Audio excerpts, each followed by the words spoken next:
गांव के बाहर एक पुरानी हवेली खड़ी थी, जिसे लोग खौफनाक हवेली के नाम से जानते थे। इस हवेली की दीवारें पुरानी और झुर्रीदार थीं, और दरवाजे हमेशा बंद रहते थे। गांव वाले कहते थे कि वहां रात के समय अजीब अजीब आवाजें आती थीं, और कोई भी उस हवेली के करीब जाने की हिम्मत नहीं करता था। एक दिन युवा और जिज्ञासु रमन ने तय किया कि वह इस हवेली की सच्चाई को जानने की कोशिश करेगा।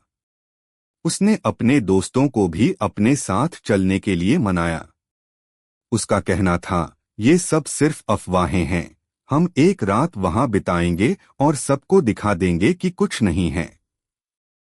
रात के समय रमन और उसके दोस्त हवेली के पास पहुंचे। चांद की रोशनी में हवेली और भी डरावनी लग रही थी। दरवाजे को खटखटाने पर वह धीरे धीरे खुल गया। अंदर एक अंधेरा और ठंडा माहौल था। सभी ने एक दूसरे को देखते हुए हिम्मत जुटाई और अंदर चले गए। जैसे ही वे अंदर गए, उन्हें एक पुरानी सीढ़ी दिखाई दी जो ऊपर के मंजिलों की ओर जाती थी। रमन ने कहा, चलो ऊपर चलते हैं। सभी ने सहमति में सिर हिलाया और वे धीरे धीरे सीढ़ियों पर चढ़ने लगे।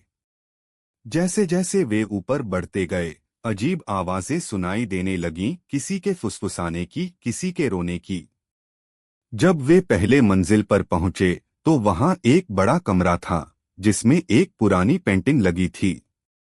पेंटिंग में एक महिला थी जिसका चेहरा भयानक था। उसकी आंखें मानो आपको घूर रही हों।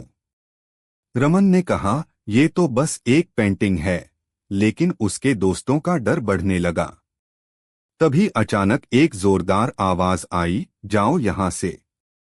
सभी डरकर इधर-उधर देखने लगे। रमन ने हिम्मत जुटाकर कहा, ये सिर्फ हवा की आवाज है, लेकिन उसकी बातों का कोई असर नहीं हुआ। दोस्तों ने उसे रोकने की कोशिश की, लेकिन रमन ने एक पुरानी किताब उठाई जो मेज पर रखी थी। किताब की पन्नों पर खून से लिखे हुए शब्द थे, जो भी इस हवेली में आएगा वह कभी वापस नहीं जाएगा। जैसे ही रमन ने ये पढ़ा, हवेली में अंधेरा और गहरा हो गया। सभी ने एक दूसरे का हाथ थाम लिया। तभी अचानक कमरे का दरवाजा जोर से बंद हो गया। सबने चिल्लाकर दरवाजा खोला, लेकिन वह नहीं खुला। अब उनके सामने भयावह स्थिति थी। अंधेरे में एक साया दिखाई दिया, जो धीरे धीरे उनकी ओर बढ़ रहा था। साया एक भूतिया महिला का था, वही जो पेंटिंग में थी। उसकी आंखें चमक रही थीं और वह धीरे धीरे बोली, तुमने मेरे घर में प्रवेश किया है, अब तुम्हें यहां रहना होगा। सभी दोस्तों ने एक दूसरे को देखा, डर से उनके चेहरे सफेद हो गए थे।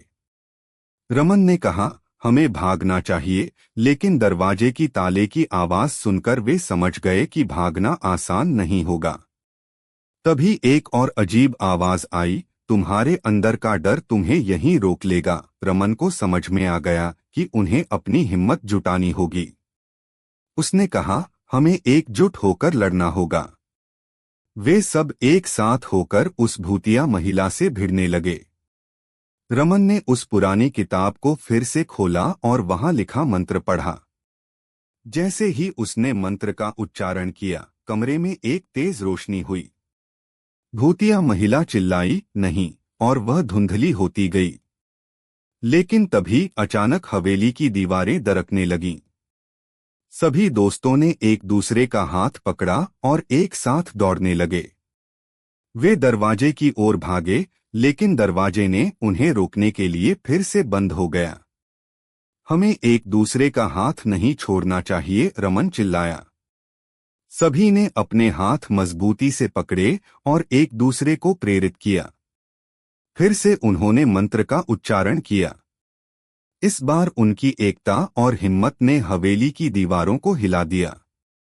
आखिरकार दरवाजा खुल गया और वे बाहर निकल गए। जैसे ही वे हवेली से बाहर निकले, हवा में एक अजीब सी शांति फैल गई। पीछे मुड़कर देखा तो हवेली धुंध में खो गई थी। गांव में लौटकर उन्होंने सबको अपनी कहानी सुनाई। गांव वाले पहले तो विश्वास नहीं करते, लेकिन जब उन्होंने रमन और उसके दोस्तों के चेहरे पर डर और थकावट देखी तो उन्हें यकीन हुआ। रमन ने सबको बताया, हमें एकजुट होकर उस हवेली के जाल से बाहर निकलना पड़ा।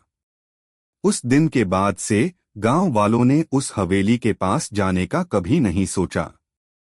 लेकिन रमन और उसके दोस्तों को पता था कि हवेली की शक्ति अभी भी वहां मौजूद थी, और अगर कोई फिर से वहां जाने की कोशिश करता तो शायद वह भी उसी भयानक अनुभव का सामना करेगा।